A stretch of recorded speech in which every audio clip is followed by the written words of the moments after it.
Hey, George from Flipsnack here. Today I'm going to tell you how you can add shopping buttons or areas to your product catalog directly from our online design studio. Let's get started. To begin, I will need to go into the design studio. For this, I select my flipbook and click Edit from the main dashboard. From here, I just go to the Interact tab and select which element I want to add to my design. I will have to pick between the shop area or the shop button. If you're working on a predefined template and you are not willing to compromise on the design, then the shop area will suit you best, since you can add this directly on top of your visuals. You can also change the color of the area, or if you want something really discreet, then you can set the opacity to 0. On the other hand, the shopping button provides a clear and direct call to action. Okay, now that I've decided which one of these I want, I will simply drag and drop the element to our catalog page. In this case, I will add shopping buttons to my catalog. Now that this is done, I can go ahead and add our product details to the button. To do this, I click on Add Product. From my product database, I will add the name, SKU, description, and price. If your product is on sale and you want to offer a discount, then you can also do this by clicking on the On Sale button. I can also select from a variety of different currencies. This list is constantly being updated by our team, so if you don't find a specific currency, just let us know and we will do our best to update the list. In this next section, I will add images to showcase my product. I just click Upload Images, and then I can select up to 3 images that I want to display.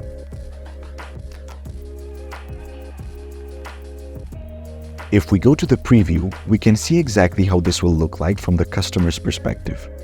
As soon as he clicks on the shopping button, he will be able to see the title, the description, the SKU, and the images that I uploaded. Everything is visible here. Moving back to the design studio, we will now go to the Advanced Options area.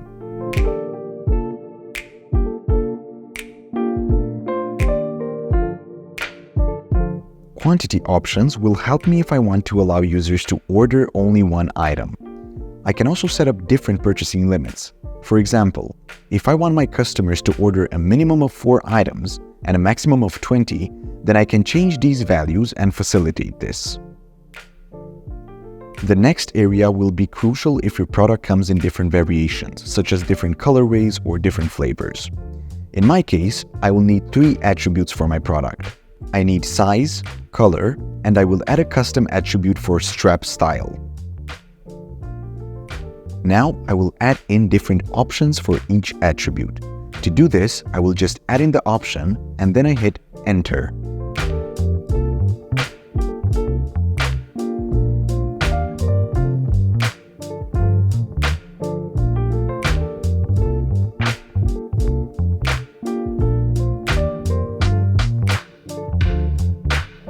Once all of the attributes and the options have been added in, I can move on to adding images for particular variants.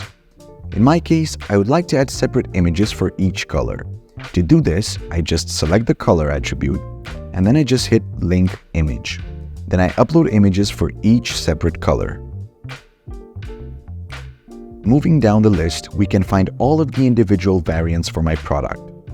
Depending on how many choices you've added to your attributes, this list can be smaller or larger. In my case, I have 18 different variants for my product. I can see the price for each variant, and this should be the same as the price we previously set up. But from this area, I can set up individual prices for each variant. And I can also offer individual discounts. For example, I want the leather strap to be slightly cheaper than the silver one. So for this, I simply modify the price for each leather variant. I also want to offer discounts for the red and orange silver variants.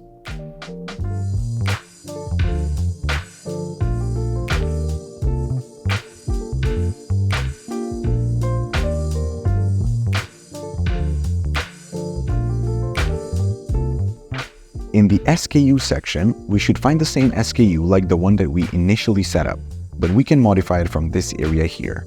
If one of your variants goes out of stock or you simply need to remove it from the shop section, then you can click on the eye icon under visibility. This will hide the product from your catalog. Let's go back to the preview section and check how these new options look like. From the customer's perspective, he will be able to change between all of these variants using these intuitive controls. Changing the color will also change the pictures that are being displayed. Moving back to the design studio, now that I've added my products and variants to the shopping button, I can customize the way that the button looks like. From the customized shop button area, I can change the button label, the color, and the label color of my button. I can also add a secondary button if I want to lead my buyers to a different website where they can find even more details about my products. And that's it. We can now go for a final time into the preview section to see how the shop button looks like after it's been set up. We can see the product details, the variants, and we can also see that the button itself is now customized. This brings us to the end of the first video tutorial, but if you want to learn more about our shopping list feature, then please check out one of the other tutorials as well.